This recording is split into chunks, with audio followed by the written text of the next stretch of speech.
All right, guys, I'm going to quickly recap what happened at UFC Seattle, Joe Pyfer versus Israel Adesanya. Quickly recap the most important things that happened.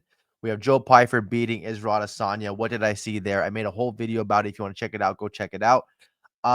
Israel Adesanya, he doesn't have the same hunger anymore. You have to remember, Joe Pyfer sleeps in his car. Okay, Dana White gave him a contract. Joe Pyfer was crying. He goes, "I'm sleeping in my car right now. I'm sleeping in my car right now." Whatever he was saying, right? And Israel Adesanya doesn't do that. He doesn't care about that. He's 37 years old. He has nothing to fight for anymore. He already went to the pinnacle of the sport, winning 5 championships. Right? It's over for Israel Adesanya, and he knows it. He's there for a paycheck, while Joe Pyfer is there to be the best fighter in the world. And that's the difference between them two. Israel Adesanya's takedown defense did not look as good as it usually does. His speed was gone. Um, he was too worried about the takedown and letting Joe Pyfer just tee off on him with overhands and check hooks, which is kind of crazy because Joe Pyfer has very, very good power. Israel Adesanya looked good in the first round. He always looks good in the first round, right? Versus Alex Pereira, the first fight, versus Dricus Duplessis, versus Paulo Costa, versus everybody. He usually looks good in the first round, probably since the Pereira 2 fight and Sean Strickland. But everybody else, he looks really good. Imavov, he looked good at as well. And Adesanya tried to hammer the hammer and make Joe Pyfer the nail and try to bully him out there in the first round because that's Joe Pyfer's usual best round. He gets tired in the second, third, fourth. We already know the story, right? We saw the Jack Hermanson fight. We saw most of his fights versus Kelvin Gastelum.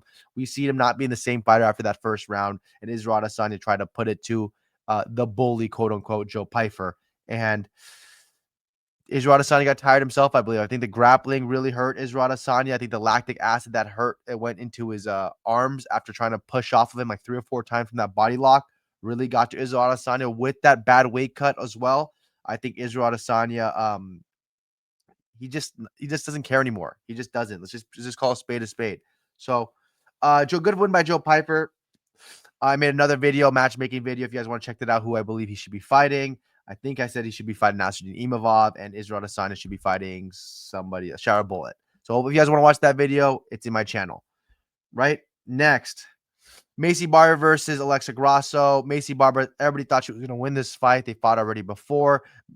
Macy Barber got the better of her in the third round, but the first 2 rounds went to Alexa Grasso, where she kind of dominated, kind of kept her at her own speed, own pace, slow. The way that Alexa Grasso usually fights, slow, calculated, and Macy Barber pushed the pace in that third round. And then Macy Barber tried to do the same thing right away. Her boxing isn't convincing, Macy Barber. That's a problem. She throws a jab, but the jab she doesn't throw a jab to land the jab. She throws a jab just to throw it because it looks pretty and looks sick. It looks cool. And that's the problem with Macy Barber. She doesn't commit to most of her strikes. And Alexa Grasso saw that fucking weak ass jab. Goes, oh shit, really? Bop, bop, 1-2 down the middle, knocks out Macy Barber. Followed with a hook when she's seated already, and then with the perfect back take like she's Craig Jones. Great job by Alexa Grasso. She should be fighting somebody in the top 5 now. She gave Macy Barber that shot after an 8-fight win streak for Macy Barber. That's now snapped. She should be fighting lower in the rankings. But great job by Alexa Grasso versus Macy Barber. That was a really fun fight to watch. Next is Michael Chiesa. Michael Chiesa, he beats Nico Price. And then let's just go over Michael Chiesa's last opponents, right? Because Michael Chiesa is getting a send-off as like a legend, right? I'm so fucking happy no one called him a legend. Like I was waiting for Alan Joban just to freaking come into the ring, start crying, like and like bowing down to him because Michael Chiesa. I mean, this guy is the legend of fighting the cans. I mean, let's see the glass. Nico Price. We got Nico Price.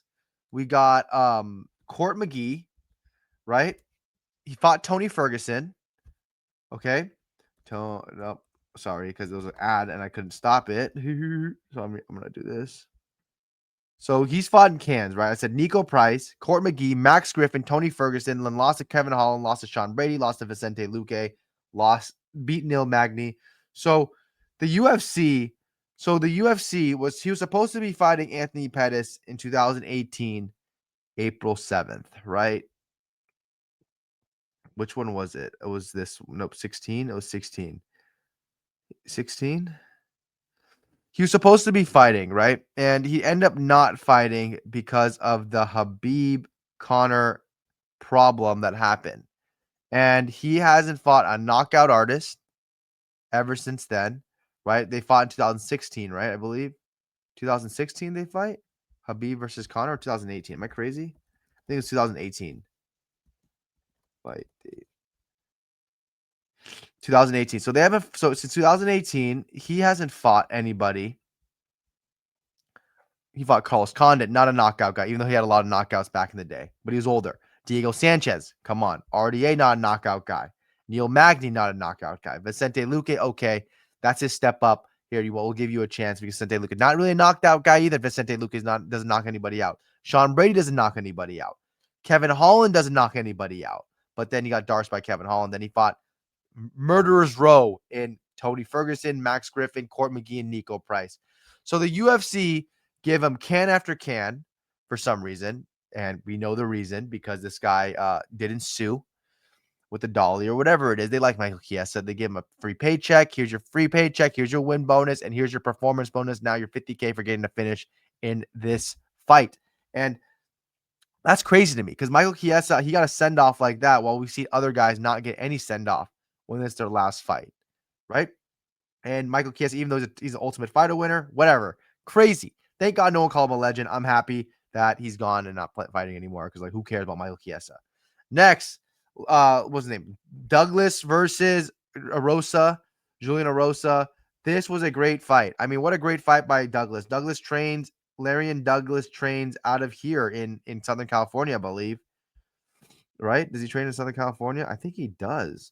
Yeah, Huntington Beach.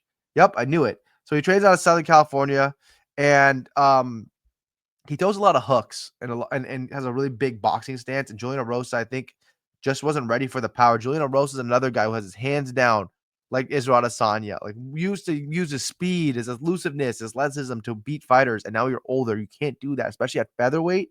You cannot be able to do that. Douglas smashes him pretty badly and was jabbing him to death. The stiffest jab I've ever seen. Is like it was like a cannon coming out to his headpiece, and freaking Arosa just eating a boom knockdown. Crazy. Larian Douglas looked really good. Finished him in the first round like he should have, especially with that with those like 3 or 4 knockdowns in a row. Julian Arosa got slumped. I mean, that's just what it was. Next is Yousri Belgaroui. Belgaroui looked very, very good. He looked very solid. Mansour Abdul-Malik was supposed to be this next big prospect. Everybody thought it was going to be that good. He beat Trocoli. He beat Brundage. He beat a lot of guys that were not really that good. Now I'm saying these names out loud, but he looked good doing it, right? He looked good doing it. He beat like a Nick Klein. So Dusko Todorovic. I mean, he beat a lot of cans. And then he gets to face up with Yousri Belgaroui, who just beat Azamat Bakoev. Belgaroui is a very, very good fighter. He trains with Powhatan and Glover Teixeira in Connecticut. He used to fight Powhatan in kickboxing. He used to fight Israel Adesanya in kickboxing. He's a very, very polished kickboxer. And now they're shoring up on his takedown defense, which you can see is giving him confidence because he's like, hey, I'm not getting taken down in practice. I can let my hands go. I can see everything now. And then he's getting that same confidence that Alex Pereira is getting when he fights. And he's like, I can now let go with my hands. You saw it in the Dana White Contender Series, how gun shy he was, how worried he was about the takedown.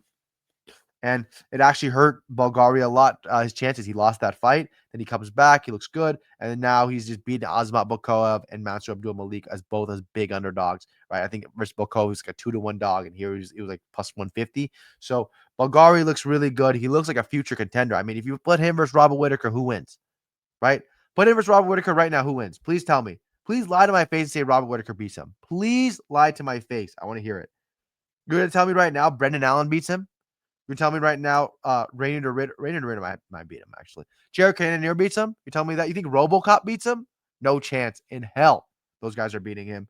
He looks like a top player at middleweight. He's going to be very good for a long time. Hopefully that he can just work on his takedown defense. He got taken down twice and end up getting back up right away. But he looks good. He looks strong. I like him a lot at middleweight. Terrence McKinney dominated what's his name? Cal Nelson. I mean, this wasn't even a fight. I don't even know why I put it in here. It wasn't a fight. Terrence McKinney said that he was gonna try to make this go the distance and not be as reckless, and he couldn't help himself. He had to do it, and he smoked Cal Nelson, right? Tofik Musayev versus Ignacio Bahamondes. This is the last one I'm going to talk about. What a fight. What a fight. Ignacio Bahamondes looked very good in the first round. I thought he won the first round. And then you see Tofik Musayev get caught with a two from Ignacio Bahamondes, almost out, ground and pound by Bahamondes.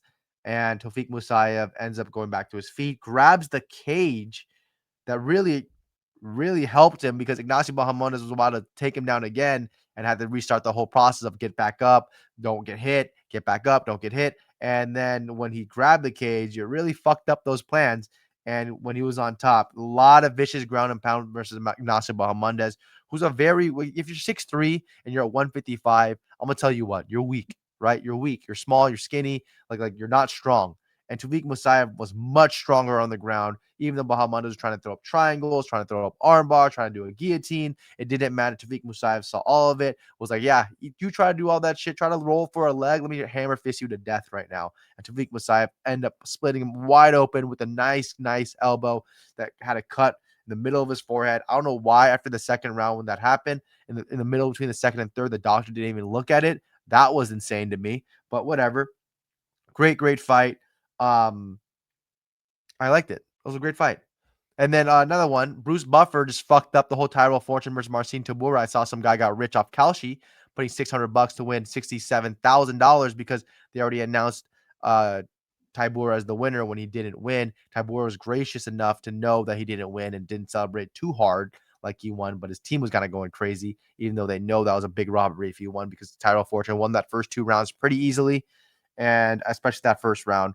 But what a great fight by Tyrell Fortune in his debut in his home state, or pretty close. I think he's from Portland actually, but very close to his home state.